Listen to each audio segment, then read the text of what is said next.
हैं तो हमारे बच्चे स्वस्थ हों, तंदुरुस्त हों, बहुत अच्छे मेधावी हों, उनके जीवन में इंटेलिजेंसी हमेशा रहे, IQ उनका बहुत अच्छा रहे, समाज का काम अच्छा करें, तो उसके लिए क्या करें? इसके लिए छोटे छोटे कुछ मैं उपाय बताता हूं, आप जरूर उनका अपने जीवन में उपयोग करें। सबसे पहला उपाय है किसी भी आई को और किसी भी बाप को, माने पिता को, आई को और पिता को, दोनों को अपने जीवन में एक चीज हमेशा ध्यान रखनी पड़ेगी। अब भी अगर उनको बच्चे स्वस्थ, तंदुरुस्त, तेजस्वी, तपस्वी, संस्कारी और समाज का काम करने वाले ऐसे बच्चे अगर चाहिए, तो उन बच्चों को पैदा करने से पहले उसका नियोजन करना पड़ेगा। बिना नियोजन के जो बच्चे होते हैं वो ज्यादा से ज्यादा दाऊद इब्राहिम होते हैं। ये मेरा 15 साल का डॉक्टरी के पेशे का अनुभव है, तजुर्बा है। मेरे पास बहुत सारे मरीज आते हैं जिनको अपने बच्चों से त्रास है, और वो बच्चे इतने त्रासवादी हैं, आई वड़िल को पीटते, आई कुछ बोले उसको मारते हैं, वड़िल कुछ बोले उसको मारते हैं, आई वड़िल के कंट्रोल में नहीं रहते। जब उन बच्चों के बारे में मैं पूरी हिस्ट्री लेता हूं तो अंत में जाके पता चलता है कि वो बिना नियोजन के उत्पन्न हुए, बाई एक्सीडेंट। हाँ, तो मेरा आप सभी को ये विनम्र निवेदन है कि जिनको अपने बच्चे तेजस्वी, तपस्वी, संस्कारी, समाजकर्मी, राष्ट्रवादी, धर्म के प्रति श्रद्धा रखने वाले, आई वड़िल की सेवा करने वाले ऐसे बच्चे अगर चाहिए तो उसके लिए नियोजन करना पड़ेगा। बिना नियोजन के वो बच्चे नहीं होते। सबसे पहला फैसला आपको ये करना पड़ेगा। जैसे आप बहुत सारे काम के लिए नियोजन करते हैं, घर बांधने के लिए नियोजन करते हैं। कैसे करते हैं? एक एक पैसा बचाते हैं, जितनी पगार है उसमें से पैसा काट काट के बचा के घर बांधने का नियोजन हमारा होता है। ऐसे ही हम नौकरी के लिए बहुत सारे नियोजन करते हैं, तो ऐसा ही नियोजन आपको करना है। ठीक है? अब नियोजन क्या करना? नियोजन करना है, ये पहली बात ध्यान रखिए। बिना नियोजन के बच्चे होंगे तो मैंने आपको बताया वो संस्कारी हो नहीं सकते। और आज के समय में दुख और दुर्दैव की स्थिति ऐसी ही है कि ज्यादा बच्चे बिना नियोजन के ही हो रहे हैं। इसलिए आई वड़िल भी परेशान है, समाज उनसे परेशान है, देश भी उनसे परेशान है। ये त्रासवादी, आतंकवादी, देशद्रोही, ये सब हमारे ही अपने बीच के बच्चे हैं। लेकिन ये कैसे त्रासवादी हो गए, कैसे देशद्रोही हो गए? बिना नियोजन के होने के कारण। तो नियोजन करना पड़ेगा। अब नियोजन में क्या क्या करना पड़ेगा? सबसे पहला नियोजन, संस्कारी बच्चा अगर चाहिए, प्रतापी बच्चा चाहिए, आपको समाजकर्मी चाहिए, धर्मनिष्ठ चाहिए, राष्ट्र प्रेमी बच्चा चाहिए, तो सबसे पहला नियोजन संयम पालना पड़ेगा। ये सबसे पहला नियोजन। बिना संयम के अच्छे बच्चे नहीं हो सकते। तो संयम आपको अपने जीवन में रखना पड़ेगा। और वो संयम रखने का तरीका क्या है? संयम रखने का बहुत सरल तरीका है, ज्यादा समय ब्रह्मचर्य का पालन करना।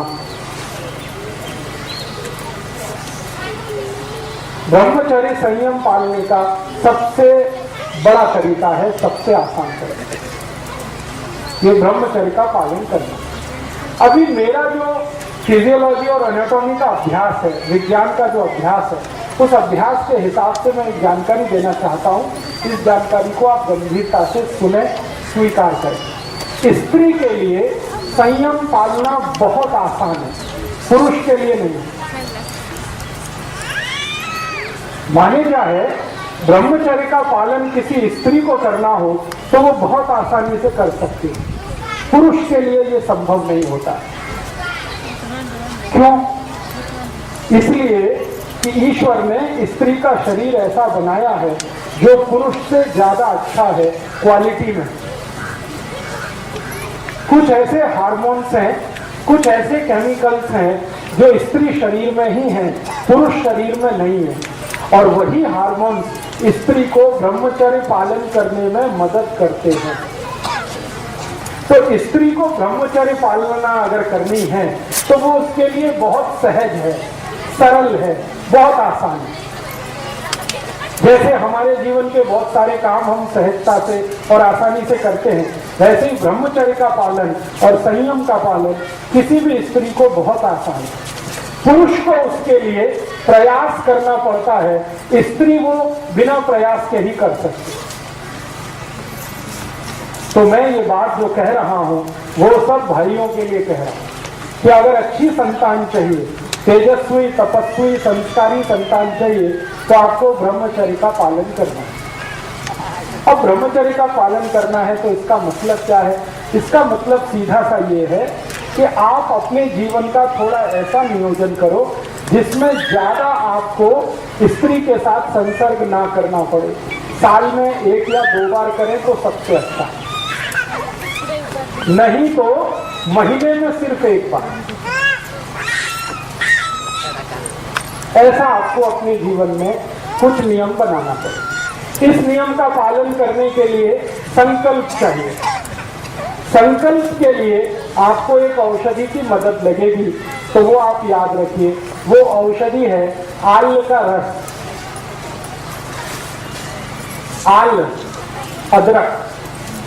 तो अदरक का टुकड़ा अगर मुंह में रख के चूसते रहें तो ये हमारे संकल्प को मजबूत करने में बहुत मदद करता है। किसी भी तरह का संकल्प हो, ब्रह्मचर्य पालन का संकल्प हो, व्यसन मुक्ति का संकल्प हो, पैसे के पीछे नहीं भागने का संकल्प हो, अपने जीवन में साधारण तरीके से रहने का संकल्प हो, ये सभी संकल्पों में मदद करता है। तो हमें अच्छी संतान के लिए संयम का पालन ब्रह्मचर्य की मदद से करना है और कोशिश करनी है कि साल में 1 या 2 बार, नहीं तो महीने में ज्यादा से ज्यादा 1 बार, ये आपको करना है पुरुषों को।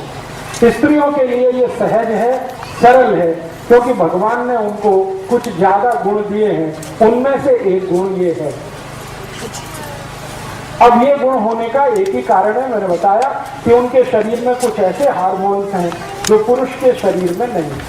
अब उन हार्मोन्स का नाम लेके कॉम्प्लिकेशन नहीं करना चाहता, बस आपको समझाने के लिए। तो आपको बच्चों का नियोजन करना है और नियोजन इस तरीके से करना है। पहला कदम उस नियोजन का संकल्प करना ब्रह्मचर्य का।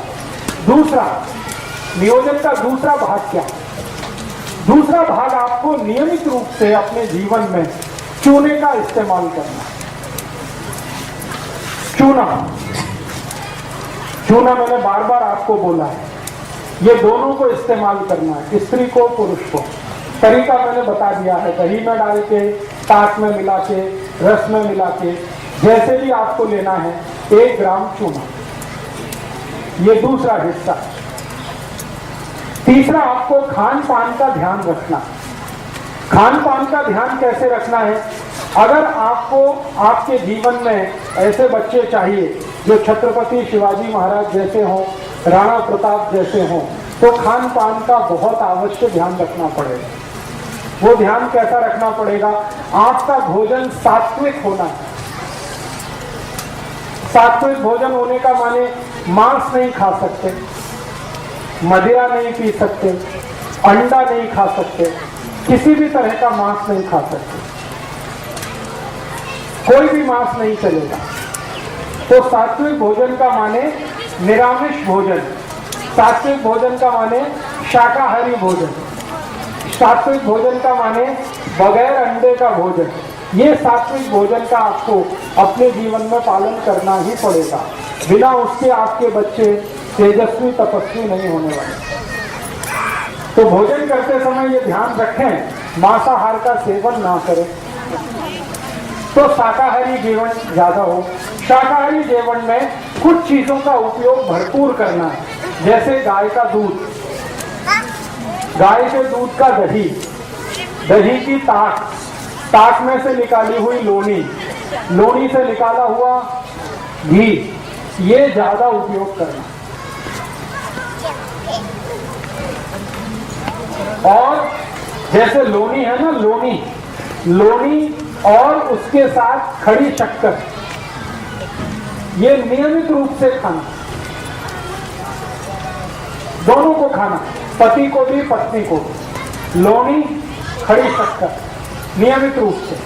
सूप ना भी खाएं तो चलेगा, लेकिन लोनी और खड़ी शक्कर नियमित रूप से लें। लोनी जो है ना, मक्खन नहीं है, मक्खन अलग है, लोनी अलग है, समझते हैं ना। वो दही में वो चलाते हैं, मराठी में क्या कहते हैं उसको, मथानी, रई, तो रवी चला के जो निकलेगा वो लोनी। मक्खन जो है वो दूध से ही निकाला जाता है सीधे, तो लोनी खानी है, मक्खन नहीं। तो लोनी और थोड़ा सा खड़ी शक्कर नियमित रूप से दोनों पति पत्नी उपयोग करें। कितना लें, मात्रा कितनी हो, कम से कम 25 ग्राम लोनी और 5 से 10 ग्राम खड़ी शक्कर।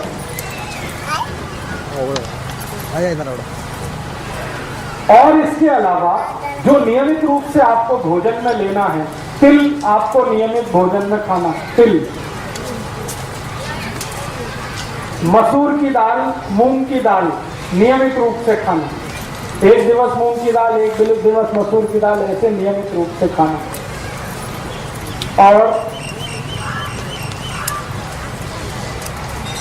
नियमित रूप से जो फल सीजन वाले होते हैं, जैसे अभी गर्मी का सीजन है, तो गर्मी के सीजन में जो फल हैं उसमें आम सबसे जास्ती है, तो भरपूर आम खाना। थोड़े दिन में सीजन बदलेगा तो फल भी बदलेंगे, तो सीजन वाले जो फल है वो भरपूर खाना। जैसे संतरा आएगा, मौसमी आएगी, द्राक्ष आएगा, सीजन के हिसाब से। तो अभी आम है, आम के बाद कुछ, फिर उसके बाद कुछ, उसके बाद कुछ, तो ये सीजन वाले फल भरपूर खाना है। और फल कभी भी भोजन के साथ नहीं खाना है, अकेले खाना है। केला हो, दूसरे फल हो, वो भोजन के साथ नहीं, अलग से खाना। जैसे भोजन किया उसके 2 तास बाद या 2 तास पहले फल खाना, या तो फल सुबह सुबह नाश्ते में भरपेट खाना, वो सबसे अच्छा है। और एक चीज नियमित रूप से करनी पड़ेगी कि थोड़ा शरीर श्रम नियमित रूप से हो, पति का भी पत्नी का भी। पति का शरीर श्रम क्या होना और पत्नी का क्या होना, इसके लिए 2 अलग अलग विभाजन हैं हमारे शास्त्रों में। पत्नी के लिए शरीर श्रम ऐसा होना जिसमें पेट का हिस्सा, जिसको गर्भाशय कहते हैं, उसमें बार बार मूवमेंट आए, ऐसा श्रम हमें होना पत्नी के लिए, स्त्री के लिए। तो वो क्या करना है, जैसे वो चटनी बनाते हैं ना, चटनी, तो चटनी अगर मिक्सी में बनाएंगे तो शरीर का श्रम नहीं है, लेकिन हाथ से बनाएंगे तो शरीर का श्रम है। और उसमें सबसे ज्यादा मूवमेंट यूट्रस रीजन का ही होता है, गर्भाशय का सबसे ज्यादा मूवमेंट होता है, तो चटनी हाथ से बनाए। इसी तरह से हाथ काम ज्यादा घर का, कपड़े धोना तो हाथ से धोना, वॉशिंग मशीन से नहीं धोना, चटनी बनाना तो हाथ से बनाना, रोटी बनाना तो हाथ से बनाना। आजकल रोटी बनाने का मशीन आ गया है, इसलिए मुझे ये बोलना पड़ता है, रोटी बनाना तो हाथ से, कपड़े धोना तो हाथ से, चटनी बनाना, ये सब स्त्रियों के लिए। और एक बहुत अच्छा श्रम है, अगर आप सब करेंगे तो बहुत अच्छी संतान आपको होने वाली है। वो श्रम क्या है, चाकी चलाना, क्या बोलते हैं उसको, जाता, यस। जो भी ताई, जो भी आई इसको चला सके दिन में 15 मिनट, जास्ती नहीं, बस 15 मिनट, उसकी संतान सबसे स्वस्थ और सबसे अच्छी होने वाली है। ये चलाने का। अब इसको चलाने से होता है कुछ भी नहीं है, एक ही काम होता है, हमारा जो गर्भाशय का क्षेत्र है उसका सबसे ज्यादा मूवमेंट इसी पोजीशन में होता है जब हम ये चलाते हैं। मैंने थोड़ा अभ्यास किया, अपने पुराने जमाने की जो आई है, जो जाता चलाती है, सबके बच्चे स्वस्थ और तंदुरुस्त। मेरी आई मेरे बारे में बताती है, मेरा और मेरा एक छोटा भाऊ है, हम दोनों का जन्म मेरी आई ने 8 महीने लगातार जाता चलाया। हमारे घर में एक परंपरा है कि जो आटा होता है वो ताजा खाना, तो जाते से ही संभव है वो, बाहर से पिसा के नहीं लाना। तो वो परंपरा के कारण मैं, मेरे भाऊ का दोनों का जन्म हुआ है, और मैं जब से जन्म हुआ बीमार नहीं पड़ता, मेरा भाऊ भी बीमार आसानी से नहीं पड़ता। मेरे घर में मेरी आई को बहुत बार मैंने पूछा, तब उसने ये बताया कि जाता का परिणाम है। मेरा जन्म नॉर्मल डिलीवरी से हुआ, मेरे भाऊ का भी जन्म नॉर्मल डिलीवरी से हुआ, घर में हुआ। मेरी अज्जी ने हम दोनों का जन्म कराया, डॉक्टर को नहीं बुलाया। मेरी अज्जी पढ़ी लिखी नहीं थी, दोनों का जन्म उसने आसानी से करा दिया। वो एक ही कारण, जाता। तो आपके घर में अगर जाता लेके आए बहुत अच्छा है, मिलता है ना अभी। हाँ, बहुत ज्यादा महंगा नहीं है, 50-60 रुपए में या 100 रुपए में मिल जाता है। तो आप उसको नियमित रूप से 15 मिनट, जास्ती नहीं 15 मिनट चलाएं। स्त्रियों के लिए, पुरुषों के लिए शरीर श्रम क्या करना है? पुरुषों के लिए शरीर श्रम सबसे आवश्यक है कि आप थोड़ा दिन अगर चाहते हैं कि स्वस्थ संतान हो तो नागर चलाना।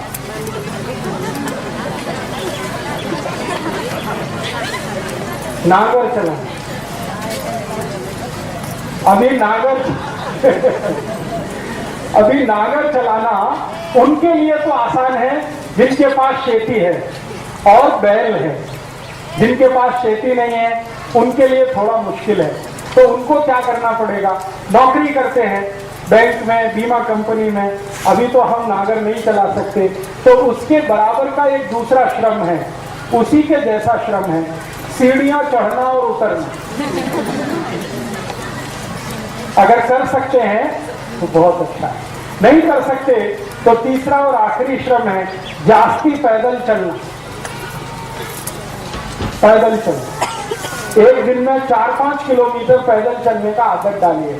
हर समय मोटरसाइकिल पे चलें, कार में चलें, वो अच्छा नहीं। थोड़ा 5-7 किलोमीटर पैदल चलने का अभ्यास हो, नहीं तो नागर चलाने का हो, नहीं तो सीढ़ियां चढ़ने।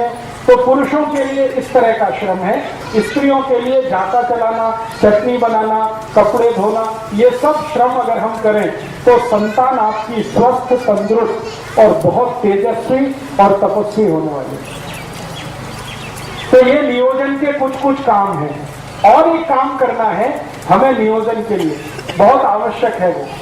और वो नियोजन इस तरह का करना है कि हमारे जीवन में, वैसे तो ये बात बताना ठीक नहीं, लेकिन फिर भी मैं बताना चाहता हूं। बहुत बार ऐसे मुझे पेशेंट आते हैं, वो मुझे कहते हैं कि राजीव भाई हमारे शरीर का रंग तो अच्छा नहीं है, काला है, थोड़ा डार्क है, लेकिन हमको हमारी संतान चाहिए, उसका रंग साफ होना, अभी क्या करें? ऐसे बहुत लोग आते हैं। तो मैं कहता हूँ ये बेकार का बात है। फिर भी वो कहते हैं नहीं, कुछ तो औषध बताओ। तो इसकी औषध ये की है कि जो भी अपने संतान का रंग साफ चाहते हैं, थोड़ा व्हाइटिश कलर चाहते हैं, रंग उसका अच्छा फेयर कलर चाहते हैं, भले उनका रंग अच्छा नहीं है, तो वो नियमित रूप से स्त्री और पुरुष हड़द का दूध पीते रहना। रात्रि को दूध में हड़द मिला के पीते रहना, थोड़ा सा उसमें तूप भी डालना।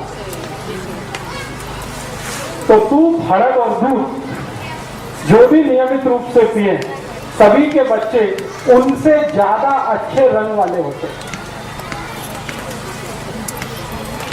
तो ये नियोजन का एक हिस्सा है। और एक हिस्सा है कि आपके बच्चों की बुद्धि कभी भी तेज रहे, तीव्र रहे, मंदी मंद ना हो, कभी भी उनकी बुद्धि तेज रहे, तेजस्वी रहे, आईक्यू उनका अच्छा रहे, मति मंदता कभी भी ना आए। तो आप और एक छोटा सा नियोजन करना, और वो नियोजन बस वही है जो मैं बार बार पहले कह चुका हूँ, दही चूना मिला के खाते रहना, गाय के दूध का दही बनाना, चांदी के बर्तन में उसको दही जमाना, सकाड़ी उसको दही को चूना मिला के खाना। गाय माने देशी गाय, जर्सी। तो मति मंदता नहीं आए, बच्चों में स्वस्थ रहे, तेजस्वी रहे, तपस्वी रहे, सद्भावी हो, सद्विचारी हो, इसके लिए कुछ छोटे छोटे नियोजन। और एक छोटा सा नियोजन, वो नियोजन क्या है? नियोजन एक ही है कि हमें अच्छी सुदीर्घ जीवन वाली, तेजस्वी जीवन वाली संतान चाहिए। स्त्री हो या पुरुष, मुलगी हो या मूला, संतान तेजस्वी तपस्वी चाहिए। तो एक नियोजन जरूर ध्यान रखना है कि हमारे जो पति और पत्नी हैं वो आपस में जब संसर्ग करें तो पत्नी का मासिक चक्र पूरा होने के बाद, पत्नी का मासिक चक्र पूरा होने के बाद या पत्नी का मासिक चक्र शुरू होने वाले दिन से 10 दिन छोड़कर,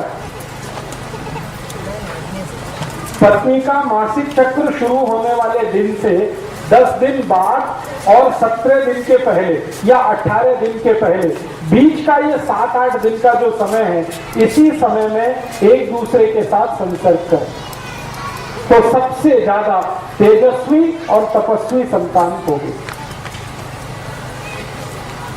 पत्नी के मासिक धर्म के शुरू होने वाले दिन को गिनकर 10वें दिन से 18वें दिन के बीच का जो समय है, यही सबसे अच्छा समय है तेजस्वी और तपस्वी संतान का। वही 7-8 दिन का समय है। अब इसमें 2 तरह के दिन आएंगे, एक सम होंगे, एक विषम होंगे। जैसे 10वां दिन सम, 11वां विषम, 12वां सम, 13वां विषम, 14वां सम, 15वां विषम, 16वां सम, 17वां विषम, 18वां सम। तो जो सम दिन है उनमें अगर आप संसर्ग करेंगे तो 99% पुत्र होगा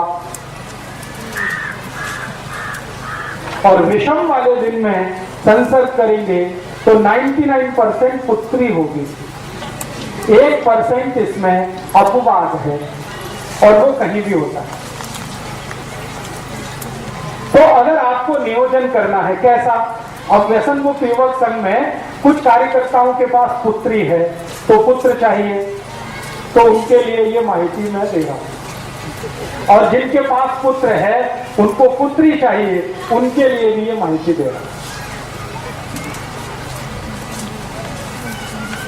सम दिन में जाएंगे तो पुत्र, विषम दिन में जाएंगे तो पुत्र।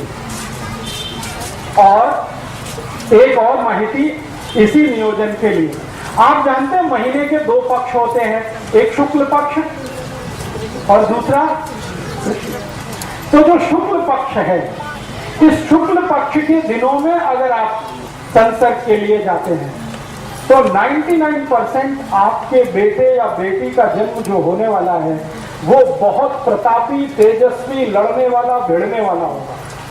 छत्रपति शिवाजी, राणा प्रताप, ऐसे जो हमारे देश में भगत सिंह, ऊधम सिंह, चंद्रशेखर आजाद, ये सब शुक्ल पक्ष वाले लोग हैं। शुक्ल पक्ष आप समझते हैं, जब चंद्रमा लगातार बढ़ता हुआ होता है, और कृष्ण पक्ष उसका उल्टा।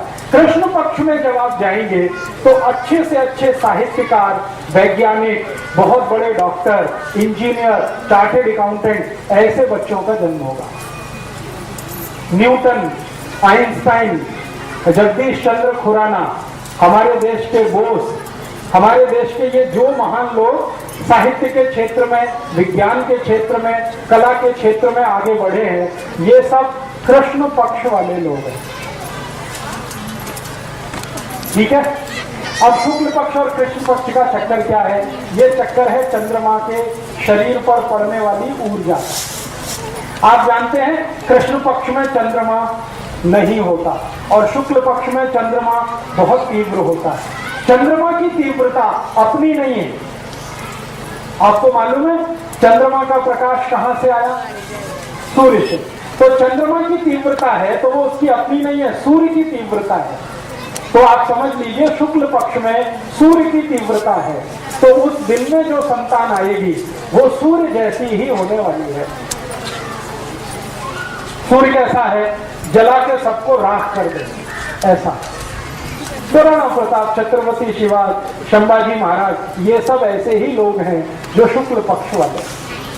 और आपको चंद्र पक्ष में, चंद्र पक्ष माने सूर्य का प्रकाश नहीं है, चंद्रमा का प्रकाश है, तो उस समय के नियोजन में जो संतान होगी वो दिमाग वाली होगी, शरीर वाली नहीं, जिसका ब्रेन बहुत चलेगा, इंटेलिजेंसी उसकी कंप्यूटर से जैसी, उससे भी ज्यादा तेज होगी। दुनिया में सारे दिमाग के काम करने वाले लोग चंद्र पक्ष के पैदा हुए और शरीर से लड़ भिड़कर साम्राज्य स्थापित करने वाले लोग शुक्ल पक्ष के पैदा हुए। तो नियोजन आपको करना है, माहिती मैं दे रहा हूं। तो आप तय करिए आपके जीवन में क्या चाहिए। अब एक संतान आपके पास है, मान लो शुक्ल पक्ष वाली, तो एक चंद्र पक्ष वाली जरूर करना, क्योंकि दुनिया में दोनों की जरूरत है।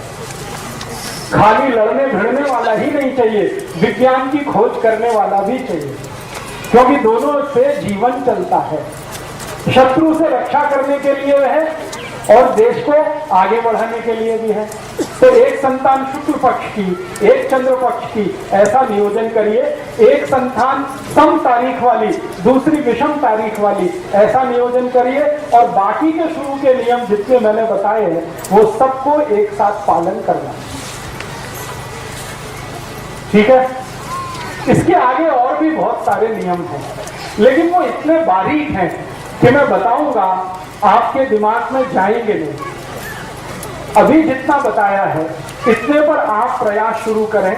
उसके बाद बारीक नियम अगर जानना है तो एक पुस्तक मैंने लिखी है, भागवत जी के सूत्र पर 3 पुस्तकें मैंने लिखी है। स्वदेशी चिकित्सा भागवत अष्टांग हृदय के आधार पर भाग 1, 2, 3 बारीक बातें हैं, उनसे पढ़ सकते हैं। मोटी जितनी बात है वो मैंने आपको बताई। तो ठीक है, मैंने कुछ माहिती दी है, आपके समझ में आई है कुछ? तो बहुत अच्छा। अगर आप ये समझ पाएंगे तो बहुत अच्छा है। एक बात को मैं फिर रिपीट करता हूं, इसको हमेशा याद रखिएगा कि आपकी संतान अच्छी हो, तेजस्वी हो, तपस्वी हो, तो खान पान में जितने नियम बताए हैं एक बराबर याद रखना। लोनी और खड़ी शक्कर ये रोज खाना। लोनी आप समझते ही हैं, खड़ी शक्कर आपको माहिती है। लोनी और खड़ी शक्कर रोज खाना,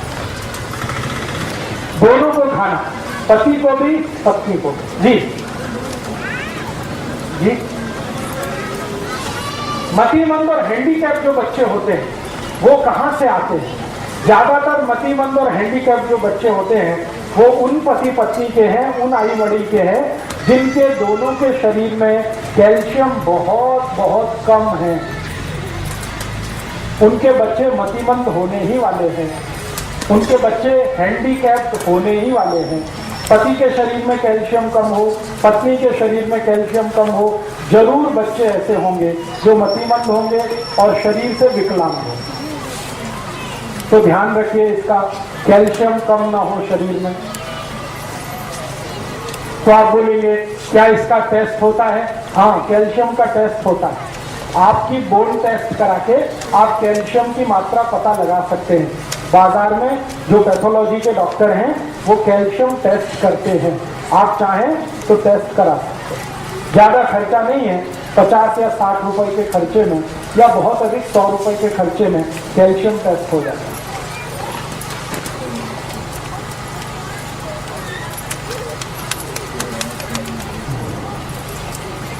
बहुत ज़्यादा कुछ नहीं, बहुत ज़्यादा। महाराष्ट्र में कोंकण अकेला एक बेल्ट है जहाँ के बहुत तीव्र बुद्धि के बच्चे होते हैं। उसका कारण है, और कोंकण बेल्ट के सभी बच्चों की आंखें दुनिया में सबसे सुंदर है। किसी की इतनी सुंदर आंखें नहीं है जो कोंकण पट्टी के बच्चों की आंखें हैं। उसका कारण मैं बताता हूँ। कोंकण पट्टी के बच्चे, आप जानते हैं कोंकणस्थ, जिनको हम कहते हैं मराठी में कोंकणस्थ, ये कोंकणस्थ लोग दुनिया में इंटेलिजेंसी में सबसे ऊपर है। इनका जब आईक्यू टेस्ट होता है ना, दुनिया के सारे देश, अमेरिका, जर्मनी, जापान, फ्रांस, दुनिया के देशों में इनकी आईक्यू सबसे ऊंची है। कारण पूछो आप, कारण उसका एक ही है कि कोंकण पट्टी की जो मिट्टी है ना, वो उसकी विशेषता है। कोंकण की मिट्टी आप देखो लाल रंग की है, देखा? लाल रंग की मिट्टी है। लाल रंग की मिट्टी में जो धान उत्पन्न होता है उसमें कैल्शियम और आयरन सबसे ज्यादा, सबसे ज्यादा। दुनिया में इतना कैल्शियम और आयरन किसी मिट्टी में नहीं है जो लाल मिट्टी में होता है। अब कैल्शियम और आयरन हर चीज में ज्यादा होगा। कोंकण का आम होगा ना, आम, उसमें भी कैल्शियम आयरन है। कोंकण का धान, उसमें भी कैल्शियम आयरन है। कोंकण की दाल होगी, उसमें भी कैल्शियम आयरन है। कोंकण की जवारी होगी, उसमें भी कैल्शियम आयरन। तो ये कैल्शियम और आयरन से भरपूर जो कुछ वो खाते हैं उसका परिणाम से, और मिट्टी में होने वाले कैल्शियम और आयरन से, लाल मिट्टी दुनिया में जहां भी मिलेगी उसमें भरपूर कैल्शियम और आयरन है, और कोंकण की मिट्टी में कैल्शियम आयरन सबसे ज्यादा है। इसलिए वहां की संतानें दुनिया में सबसे तीव्र बुद्धि मानी जाती है। तो ये बात समझ में आई कोंकण की। तो आप कहेंगे हम भी कोंकण में रहिए, लेकिन आप में परिवर्तन आएगा 2 जनरेशन के बाद। अभी तुरंत नहीं आएगा, 2 जनरेशन आपकी निकल जाएंगी, 3rd जनरेशन में ये परिवर्तन आ जाएगा, अगर कोंकण में आप रहते हैं तो।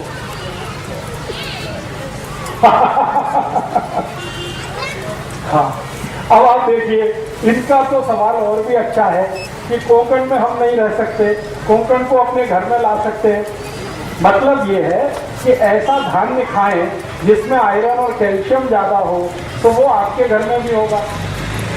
तो ऐसा धान्य खाइए जिसमें कैल्शियम और आयरन ज्यादा हो। अब कैल्शियम और आयरन का धान्य ज्यादा होगा तभी संभव है कि जो धान्य को उत्पन्न करने में यूरिया डीएपी ना डाला गया हो, तभी वो संभव है। तो बिना यूरिया बिना डीएपी का धान्य पैदा करिए 3 बरस तक, 4थे बरस से आप खाना शुरू करिए तो आप में कोंकण आ जाएगा। पूरा तो नहीं आएगा, लेकिन थोड़ा तो आएगा। थोड़े बेहतर तो आप होंगे, और आपकी संतानें आपसे बेहतर हैं। ठीक है। अभी एक सवाल मुझे पूछा गया, हम जब विवाह करते हैं ना, तो विवाह करते समय कुछ मिलान किया जाता है। नाड़ी का मिलान करते हैं, गोत्र का मिलान करते हैं। आप जानते क्यों करते हैं? नहीं मालूम? कोई लोग तो कहते हैं कि ये बुआबाजी है। कुछ लोग ऐसा कहते हैं कि नाड़ी का मिलान करना, गोत्र का मिलान करना, ये बकवास, इसका कोई फर्क नहीं पड़ता। लेकिन इसका फर्क बहुत गहरा है, ये साइंटिफिक बात है। बात ऐसी है कि हम जब गोत्र और नाड़ी का मिलान करते हैं तो इस बात को ध्यान करते हैं कि डीएनए एक ही ना हो, ऐसे स्त्री पुरुष की शादी ना हो।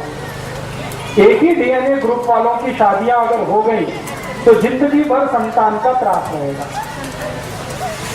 एक ही डीएनए ग्रुप में डीएनए के ग्रुप हैं, और वो ग्रुप अगर एक ही जैसे हैं, नजदीक का बहुत अंतर नहीं है, उनमें आपस में शादियां हुई तो एक तो संतान होगी नहीं, हो भी गई तो मतिमंद होगी, विकलांग होगी, कमजोर होगी, बुद्धि से बिल्कुल कमजोर होगी, शरीर से कमजोर होगी, और संतान जीवित नहीं रहेगी ज्यादा दिन, जल्दी मरेगी।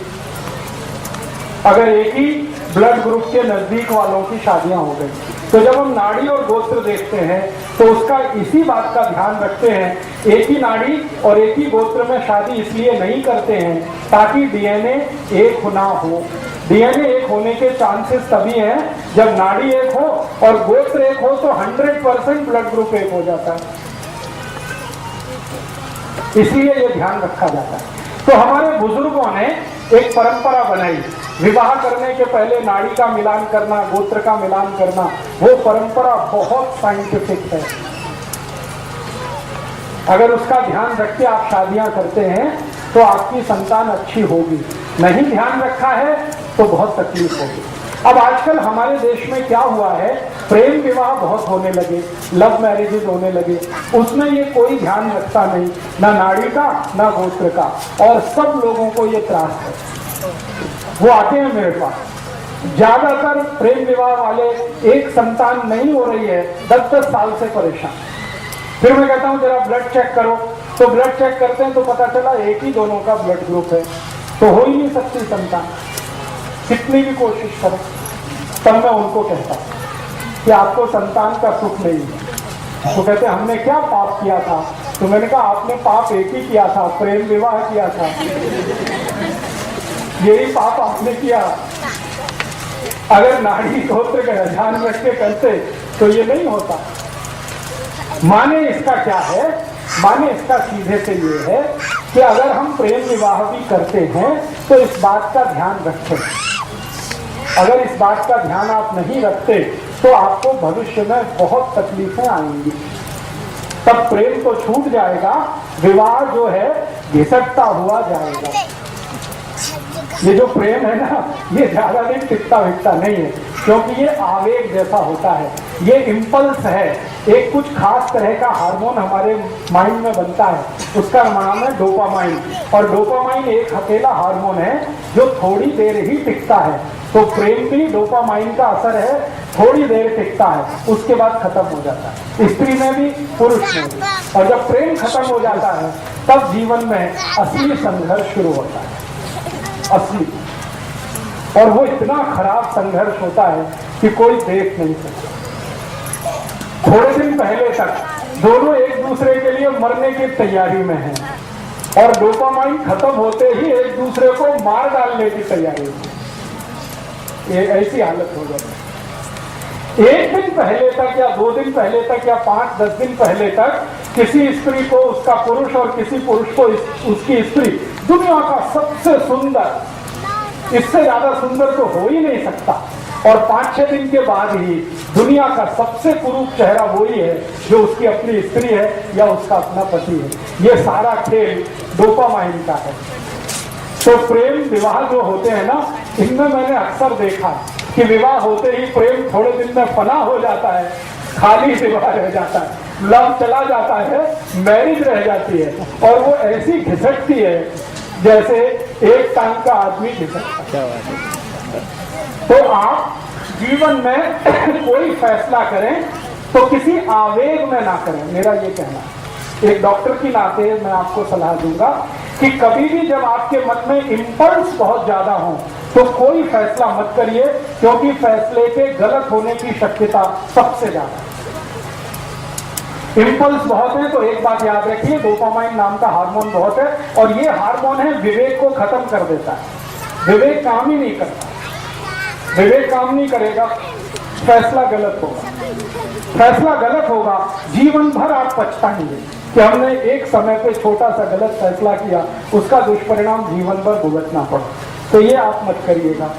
प्रेम करिए, लेकिन विवाह करने से पहले इन बातों का ध्यान रखिए। मैं ये नहीं कहता कि प्रेम मत करिए, प्रेम तो बहुत आवश्यक है जीवन को आगे बढ़ाने के लिए, ले जाने के लिए, लेकिन प्रेम का आवेग खतरनाक है। प्रेम खराब नहीं है, उसमें जो आवेग है, इंपल्स है, वो बहुत खतरनाक है। उसको ध्यान रखिए, आपकी संतान के विषय में सोचकर, देश और समाज और धर्म के विषय में सोचकर। ठीक है, अभी 1-2 प्रश्न आ गए। हाँ, ब्लड ग्रुप दोनों का अलग रहे हमेशा, पति और पत्नी का, ये ध्यान रखिए। एक का पॉजिटिव हो, दूसरे का निगेटिव हो, चलेगा। जैसे किसी का बी पॉजिटिव है पति का, पत्नी का बी नेगेटिव है तो भी चलेगा, लेकिन दोनों का बी पॉजिटिव होगा तो तकलीफ, दोनों का बी नेगेटिव हुआ तो तकलीफ। थोड़ा भी अंतर रहना चाहिए, थोड़ा भी अंतर हमेशा रहना चाहिए। जी जी हाँ, अभी हमारे देश में कुछ परिवारों में ऐसा होता है कि रिलेशन में शादियां होती हैं। ये पूरे भारत में तो नहीं है, महाराष्ट्र में है और थोड़ा सा दक्षिण में कर्नाटक में है। तो कर्नाटक और महाराष्ट्र छोड़ के तो बाकी नहीं, लेकिन हम रिलेशन में शादियां कर रहे हैं। जरूर करिए, लेकिन एक ही चीज का ध्यान रखिए, दोनों का ब्लड ग्रुप सेम ना हो। अगर सेम है तो कोशिश करिए आगे से अवॉइड करें। अब कर ली है तो अब उसमें तो कुछ नहीं, जो हो गया तो बात खत्म हुई। लेकिन आगे से आप दूसरों को जब सलाह करें तो ये ध्यान रखिए उनको कि ब्लड ग्रुप सेम ना हो तभी शादी करें, भले वो नजदीकी रिश्तेदार हो तो। और कोई प्रश्न? कि पति पत्नी दोनों वैवाहिक जीवन जब शुरू करें, अच्छी संतान होना, उसके लिए हमेशा दक्षिण की दिशा में सिर करके सोएं। ये बहुत जरूरी बात थी, मैं भूल गया। पति पत्नी जब अपना जीवन शुरू करें तो हमेशा सिर दक्षिण की दिशा में रख के सोएं, साउथ में। ये भी नियोजन का एक हिस्सा है। और कोई प्रश्न? जी, अब देखिए, एक विज्ञान की माहिती के लिए मुझे पत्र लिख के आया। हमारे शरीर में क्रोमोसोम्स होते हैं जिनको हम गुणसूत्र कहते हैं, एक्स और वाई। तो एक्स और वाई जो क्रोमोसोम्स हैं उसके बारे में एक मोटी माहिती आप सभी को है। एक्स और वाई अगर आपस में मिलेंगे तो हमेशा पुत्र होगा, लड़का होगा। एक्स और एक्स मिलेंगे तो हमेशा बेटी होगी, लड़की होगी। ये मोटी सी माहिती है। अब इसमें समरात्रि का क्या संबंध है? मैंने बोला ना, हमारी पत्नी के या स्त्री के मासिक चक्र के शुरू होने के दिन से 10वां दिन सम, 11वां दिन विषम, 12वां दिन सम, 13वां दिन विषम। तो ये सम विषम का गुणसूत्र के साथ कोई संबंध है? हाँ, संबंध है। जब सम दिन होता है तो उस दिन पुरुष का जो क्रोमोसोम्स है, स्त्री में तो 2 एक्स ही होते हैं, पुरुष में एक्स और वाई दोनों होते हैं। तो पुरुष का जो वाई क्रोमोसोम्स है वो बहुत पावरफुल होता है सम वाले दिन पर, इसलिए पुत्र होने की शक्यता सबसे ज्यादा है। और विषम वाले दिन पर एक्स क्रोमोसोम्स बहुत पावरफुल होता है पुरुष का, इसलिए बेटी या पुत्री होने की शक्यता सबसे ज्यादा।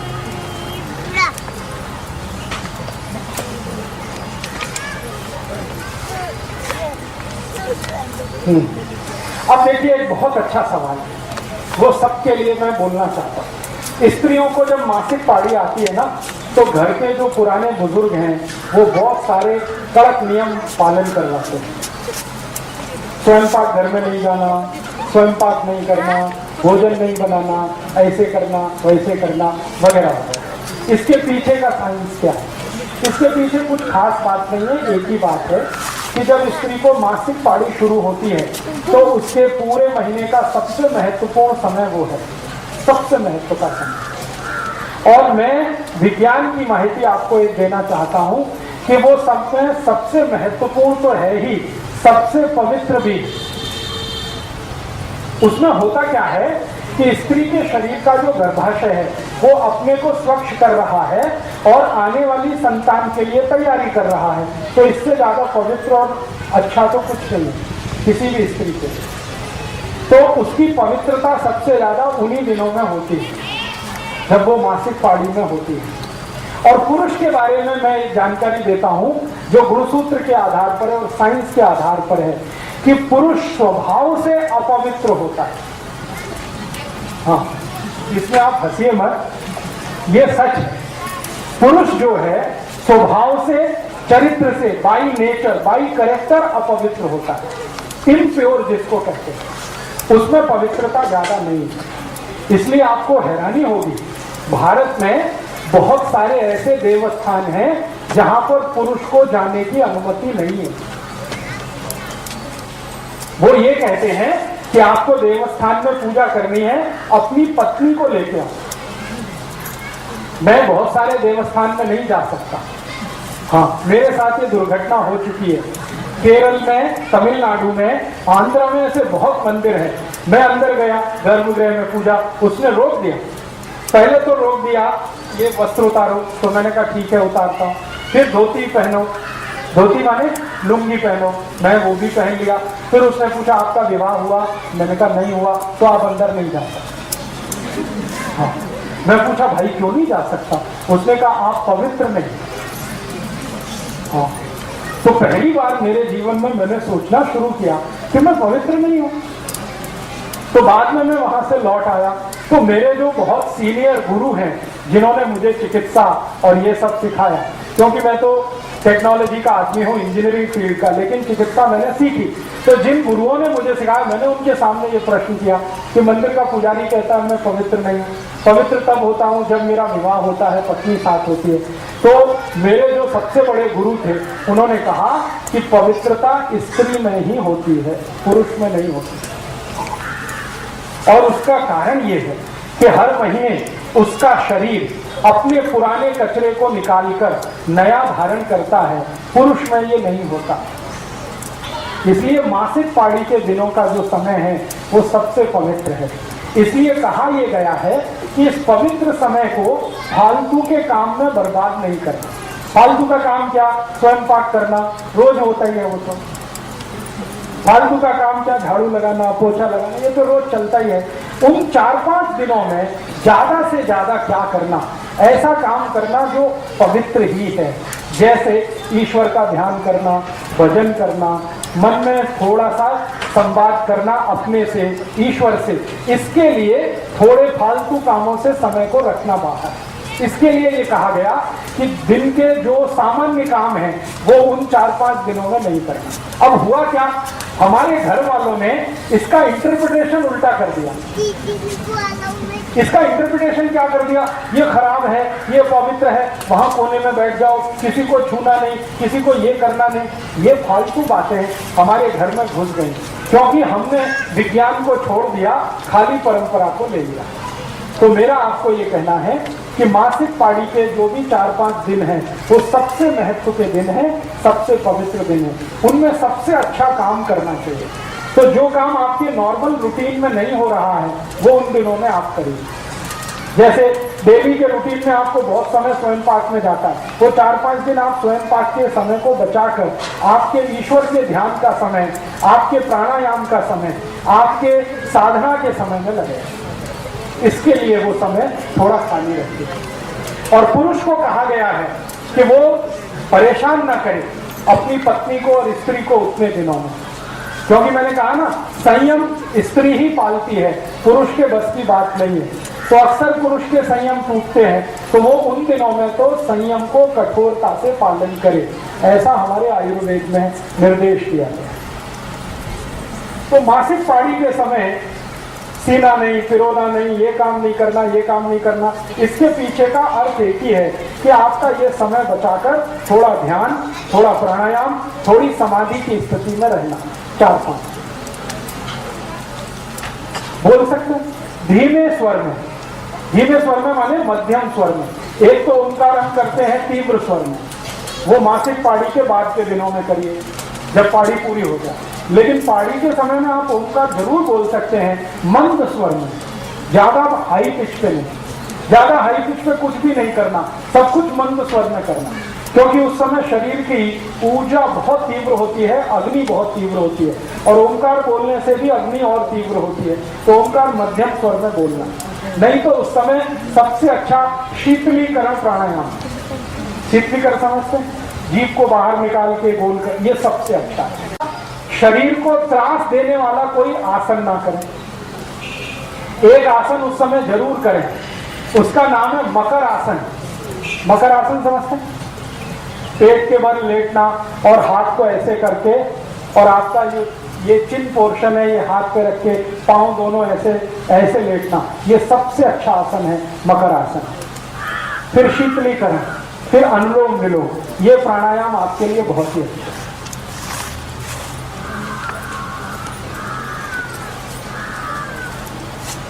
तो ग्रामीण भाग में मासिक पाड़ी के समय में जो माहिती आपको दी गई है, इसका थोड़ा परिवर्तन कर लीजिए। ये पवित्र दिन है, खराब दिन नहीं है, बहुत पवित्र दिन है। और शरीर से जो निकल रहा है रक्त, वो भी खराब नहीं, बिल्कुल खराब नहीं। ये हम कहते हैं ना रक्त बहुत खराब है, बिल्कुल खराब नहीं। शरीर में जितना रक्त है और उसमें जितनी शुद्धि है, लगभग उतना ही शुद्ध वो है। वो इसलिए बाहर निकल रहा है कि उसकी जरूरत नहीं है।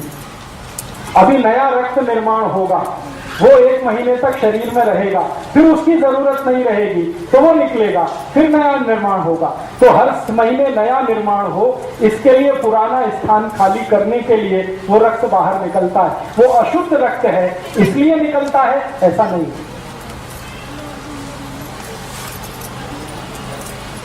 हाँ, पूजा आप करें वैयक्तिक। एक तो पूजा होती है सामूहिक और सार्वजनिक, जो परिवार के साथ करते हैं। लेकिन शास्त्रों में ये कहा गया है कि स्त्रियों को उन दिनों में वैयक्तिक पूजा ज्यादा करनी। वैयक्तिक पूजा माने अपने लिए ध्यान, अपने लिए प्राणायाम, अपने लिए योगासन, अपने लिए वो सब साधना की स्थिति। परिवार के लिए तो बाकी 25 दिन है ही, वो तो मरना घटना है ही। ये 5 दिन तो उसके अपने हैं, इसके लिए वो उसको कहा गया।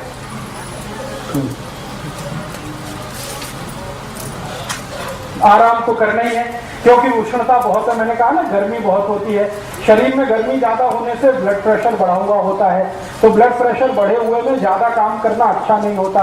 इसलिए ध्यान, प्राणायाम, शीतलीकरण, व्यायाम अपने लिए करके बाकी समय आराम के लिए ही रखना है, ज्यादा काम नहीं करना। नहीं, ऐसा कुछ नहीं, किसी भी वेद में ऐसा नहीं। बिल्कुल श्लोक बोल सकते हैं, मंत्र बोल सकते हैं, वेद मंत्र बोल सकते हैं, ऐसा कहीं कोई निर्देश नहीं। पूरे ऋग्वेद में नहीं है, सामवेद में नहीं, अथर्ववेद में नहीं, यजुर्वेद में नहीं, उपनिषदों में कहीं नहीं, पुराणों में है। तो पुराण मनुष्य के लिखे हुए हैं, इसलिए उसमें ये है। वेद मनुष्य के लिखे हुए नहीं है, उसमें कहीं नहीं।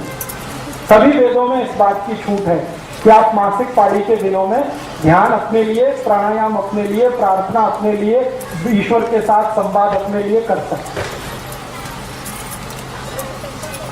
बस ध्यान इतना ही रखना है कि चूंकि उन दिनों में हीट बढ़ी हुई है, हीट बढ़े हुए होने के कारण ब्लड प्रेशर बढ़ा हुआ है, बीपी बढ़े हुए के कारण काम नहीं करना अच्छा होता है, आराम करना ही अच्छा होता है।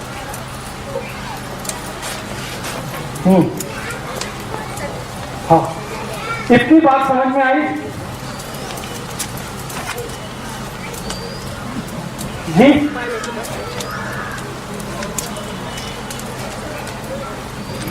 हाँ, स्त्रियों के लिए कहें, हाँ ठीक है। अभी जितनी बात मैंने कही वो आपके समझ में आई? नहीं आई? आई, ठीक है। और आई है तो आप दूसरों को समझा सकते हैं, जरूरत पड़ने पर अपने लिए भी उसका उपयोग कर सकते हैं। मैं आप थोड़ी एक दो माहिती और देता हूं। वो माहिती ये देनी है कि मान लो गर्भाधान हो गया, अभी क्या करना। एक तो गर्भाधान के पहले के मैंने आपको कुछ नियोजन बताए सूक्ष्म रूप में। अभी गर्भाधान हुआ, फिर क्या करना, तो उसके लिए भी सतत कुछ चीजों का ध्यान आपको रखना है। उनमें से पहली एक वस्तु, एक बात, एक माहिती जरूर याद रखनी है। गर्भाधान होने के बाद बहुत बहुत बहुत सावधानी से अपने जीवन को आगे बढ़ाना है। आपकी एक छोटी सी असावधानी जीवन भर की आपकी जो मेहनत है उसको बेकार कर सकती है। इसलिए गर्भाधान होने के बाद बराबर ध्यान रखना है एक बात का, वो ये कि आपका भोजन, आपका जीवन अच्छा होते ही जाना चाहिए। गर्भाधान के पहले तो अच्छा है ही, होने के बाद तो और भी अच्छा होना। तो अच्छा होने से मतलब क्या है?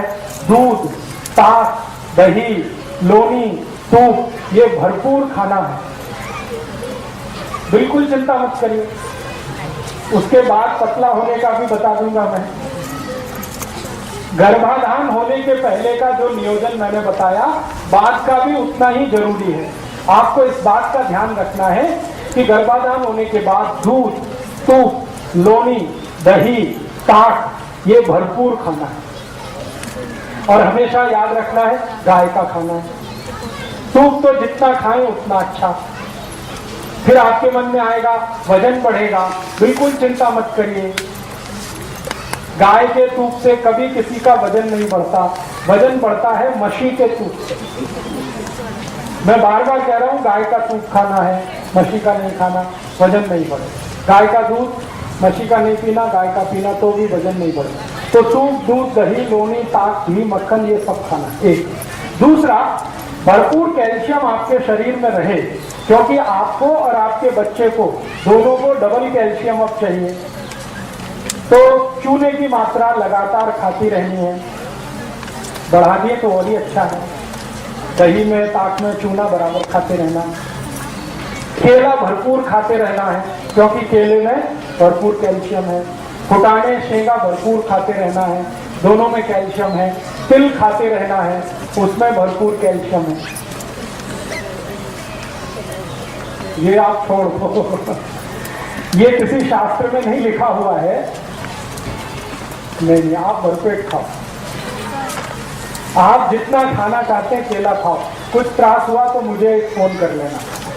तो आप गर्भाधान के समय में ऐसी चीजें भरपूर खाइए जिसमें कैल्शियम है, ऐसी चीजें भरपूर खाइए जिसमें आयरन है। ये दूसरी बात ध्यान रखिए। तीसरी बात, समय से भोजन और समय से आराम, ये गर्भाधान के बाद बहुत आवश्यक है। समय से भोजन का मतलब है लंच आपका 10 बजे के आसपास होना ही चाहिए और डिनर शाम को 5-6 बजे के आसपास होना ही चाहिए। लंच 10 बजे, डिनर शाम के 5-6 बजे। हाँ, बीच में अगर भूख लगे तो जूस पीना, फल खाना, फुटाने खाना, शेंगा खाना, गुड़ खाना, तिल पट्टी खाना, गुड़ पट्टी खाना बीच में। और सुबह शाम भोजन भरते 9-10 बजे सुबह, 5-6 बजे शाम को। एक भोजन से दूसरे के बीच 8 तास का अंतर गर्भवती आई के लिए। और दूसरा एक ध्यान ये रखना है कि पहले महीने से 7वें महीने तक थोड़ा थोड़ा श्रम करते रहना। श्रम मैंने बताया, जाता चलाना एक है, सिलबट्टे पे चटनी करना एक है, कपड़े धोना एक है, झाड़ू पोछा करना एक है। ये काम अपने हाथों से ही करें तो अच्छा है, मशीन से ना करें, क्योंकि जितना आप कर लेंगे उतना डिलीवरी टाइम में आपको असुकून रहेगा, पेन कम होगा, तकलीफ कम होगी, त्रास कम होगा। ये एक ध्यान रखना है। और एक आखिरी ध्यान इस बात का रखना है कि पूरे पहले महीने से 8वें 9वें महीने तक 9 महीने 9 दिवस 9 घंटे, एग्जैक्ट टाइम ये है 9 महीने 9 दिवस 9 घंटे, ये गर्भाशय के पूरे होने का समय है। इतने दिन तक आई को, पत्नी को कुछ मानसिक त्रास नहीं होना, कैसा भी, किसी भी तरह का मानसिक त्रास नहीं होना, क्योंकि उसका सबसे ज्यादा दुष्परिणाम होता है वो संतान को होता है। आई को थोड़ा मानसिक त्रास संतान के ऊपर 10 पट बढ़ जाता है। आई को थोड़ा हलन चलन हुआ ना, संतान को 10 पट बढ़ जाएगा। तो आई को कुछ भी त्रास नहीं होना। अब इसकी जिम्मेदारी पूरे परिवार को लेनी है। पति को तो विशेष रूप से लेनी है, परिवार के दूसरे सदस्यों को उसकी जिम्मेदारी लेनी पड़ेगी कि आई के साथ ऐसा कुछ ना हो जो उसको मानसिक त्रास वाला हो। जैसे हर एक व्यक्ति को, स्त्री हो या पुरुष, कुछ चीजें पसंद हैं, कुछ नापसंद होता है ना, सबके जीवन में होता है। छोटे बच्चे को भी ये पसंद है, ये नापसंद है, ये पसंद है। तो आई को जो जो चीज नापसंद है वो उतने दिनों में नहीं होनी चाहिए घर में। अब उसकी एक सूची बना दो, ये चीज नापसंद है तो ना हो, क्योंकि नापसंद वाली चीज होगी तो मानसिक त्रास होगा और उसका दुष्परिणाम आई को जितना होगा उससे ज्यादा बच्चे को होगा। और बार बार मानसिक त्रास अगर बच्चे को आपने दिया तो वो बच्चा जब पैदा होकर आएगा तो जिंदगी भर आपको त्रास देगा। ये आप ध्यान रखें। मैं आपको बहुत गंभीर बात कह रहा हूं कि अगर आपने इसका ध्यान नहीं रखा, आई को मानसिक त्रास हुआ बार बार, तो बच्चा हो गया, फिर जब वो बड़ा हो जाएगा तो वो ऐसा मानसिक त्रास देगा कि जिंदगी भर आई और बाबा रोते रहते हैं। बहुत बार बच्चों को आपने देखा ना, आई बाबा को रुलाते हैं। ये वही बच्चे हैं जो गर्भ के समय अपनी आई के पेट में थे और आई को मानसिक त्रास हुआ, उससे ज्यादा बच्चे को हुआ, तो वो पूरा बदला निकालता है। तो आई वडील पूछते हैं, कौन सा हमने कुकर्म किया था जो ऐसा हमारा बेटा हुआ? तो मैं उनको याद दिलाता हूँ कि याद करो, तुमने गर्भाशय के समय जब ये था क्या क्या त्रास दिया था। तो उनको याद नहीं आता, फिर खोद खोद के याद दिलाते हैं तो फिर पता चलता। तो इस बात का आप हमेशा अपने जीवन में ध्यान रखें।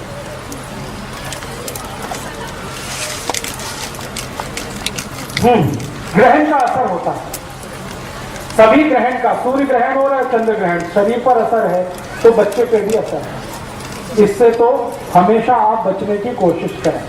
तो अब सूर्य ग्रहण जो है बच्चे के लिए तकलीफ वाला माना जाता है।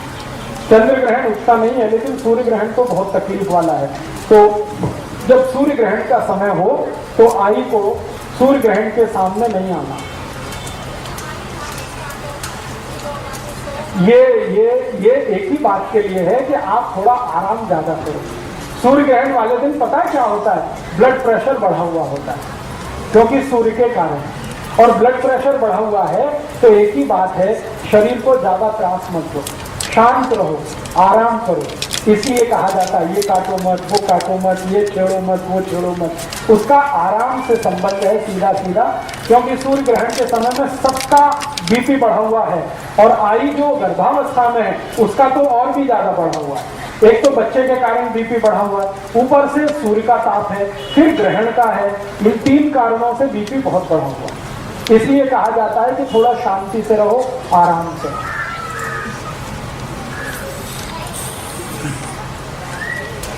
कुछ समझ में आ गया? अच्छा, अब मुझे कुछ प्रश्न आए हैं, उनका मैं उत्तर देने की कोशिश करता हूं। आपके प्रश्न है तो आप भी पूछ सकते हैं। एक प्रश्न आया है कि कोई पति को और पत्नी को बच्चे नहीं होते, क्या करना है? ये व्यक्ति जो भी प्रश्न कर रहे हैं वो मुझसे व्यक्तिगत मिले, क्योंकि उनका सार्वजनिक उत्तर नहीं।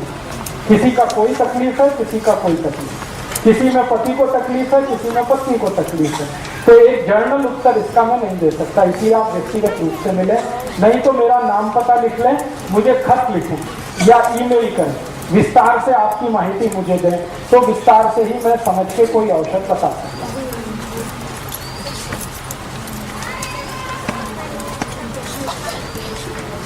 अभी जितना विषय हुआ इसके बारे में समझ